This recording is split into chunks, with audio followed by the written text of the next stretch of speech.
Chief justice साहब को हमने पावर कराया कि हमारे वर्कर्स जो कि फॉल्स और बोगस एफआईआर्स में उनको अंदर बंद किया हुआ है। 7 मेंबर डेलीगेशन ने मुलाकात की है, हमारे केसेस नहीं लग रहे।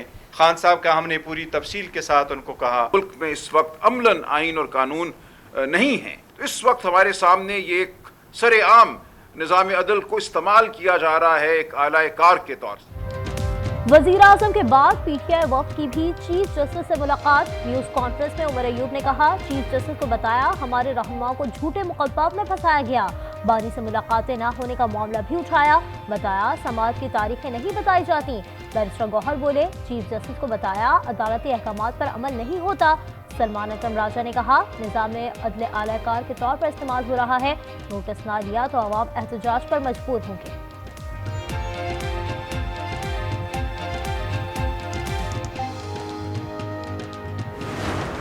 इमरान खान साहब फौज को एक पीटीआई का एक झैली इदारा बनाना चाहते थे और इक़्तिदार जो है वो इनसे छिन गया। इमरान खान और इमरान खान समेत तमाम लीडरशिप की जो है टेलीविजन पे इस वक्त भी क्लिप्स मौजूद हैं कि आर्मी चीफ जो है वो बाप होता है।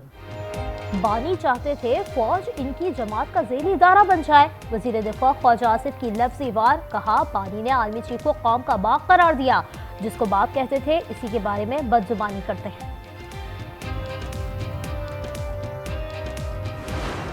बेसिकली तो एस्टेब्लिशमेंट से बात करना चाहते हैं, वो खुद कहते भी हैं, खत भी उन्होंने उन्हीं को लिखा। इमरान खान को कौम से माफ़ी मांगनी चाहिए और कौम को ही उनको माफ़ी देने का इख्तियार जो है वो है।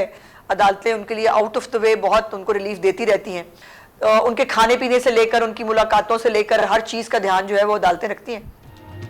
बानी पीटीआई को कौम से माफी मांगनी चाहिए। वजीर इत्तलात पंजाब असमा बुखारी का आज न्यूज को इंटरव्यू, कहा बानी बुनियादी तौर पर एस्टेब्लिशमेंट से बात करना चाहते हैं।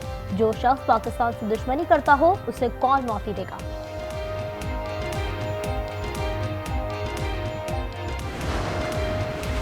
ट्रैक एंड ट्रेस सिस्टम वक्त का तकाजा था। नया निज़ाम शफाफियत और बरवक्त इंसाफ की फरहमी में अहम किरदार अदा करेगा।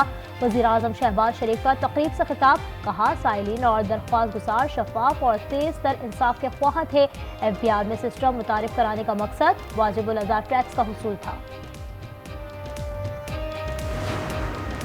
Chief justice Islamabad high court justice Sarfaraz Dogar के खिलाफ 5 जजेस की दरख्वास्त। इस्लामाबाद हाई कोर्ट बार का आईनी दरख्वास्त की गैर मशरूत हिमायत का ऐलान, कहा दरख्वास्त अदलिया के इख्तियार की हिफाजत के लिए जरूरी है।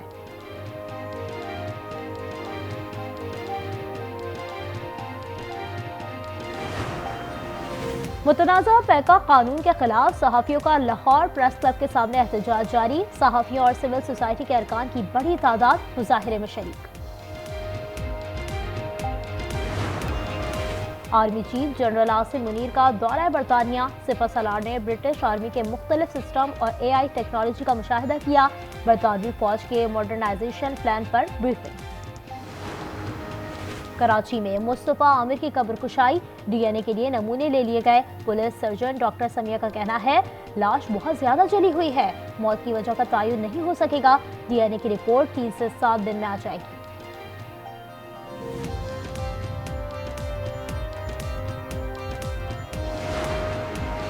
मुस्तफ़ा कत्ल केस में जुडिशल मजिस्ट्रेट ने ईदी हुकाम को खत लिख दिया। कहा सैंपल्स के बाद लाश ईदी हुकाम के हवाले कर दी गई।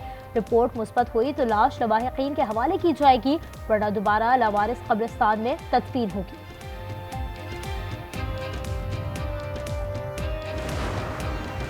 मुलाजमीन की मुस्तकली, तरक्की, पेंशन इस्लाहात और माजूरी अलाउंस की बहाली के लिए इस्लामाबाद में सरकारी मुलाजमीन का दूसरे रोज भी एहतजाज की सेनेट में गूंज।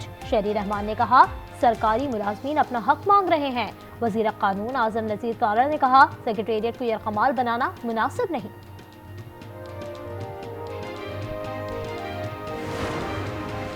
आफिया सिद्दीकी की रिहाई के बदले शकील आफरीदी की अमरीका हवालगी की तजवीज़ काबिल अमल नहीं। आफिया केस में एडिशनल अटॉर्नी जनरल ने हुकूमती मौक़िफ़ से इस्लामाबाद हाई कोर्ट को आगाह कर दिया। कहा तजवीज़ आफिया सिद्दीकी के अमरीकी वकील क्लैप्सिस ने दी थी।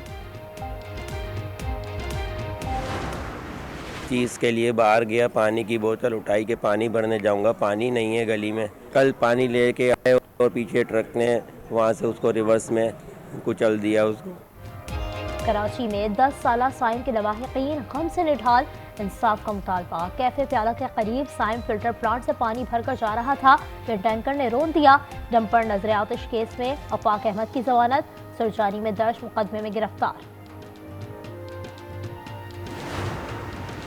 कसूर के वैन ड्राइवर का कसूर, गाड़ी चलाते हुए सो गया, वैन नाले में जा गिरी। 4 ख्वाजा सराव समेत 8 अफराद लुक़्मा अजल बन गए, शादी की तकरीब से वापस आ रहे थे। लाहौर में 15 करोड़ की लागत से बनाया जाने वाला पहला ग्रीन लेन मंसूबा बारिश की नजर हो गया। सड़क की खूबसूरती के लिए लगाई गई लाइट्स और पेंट भी बारिश में बह गया।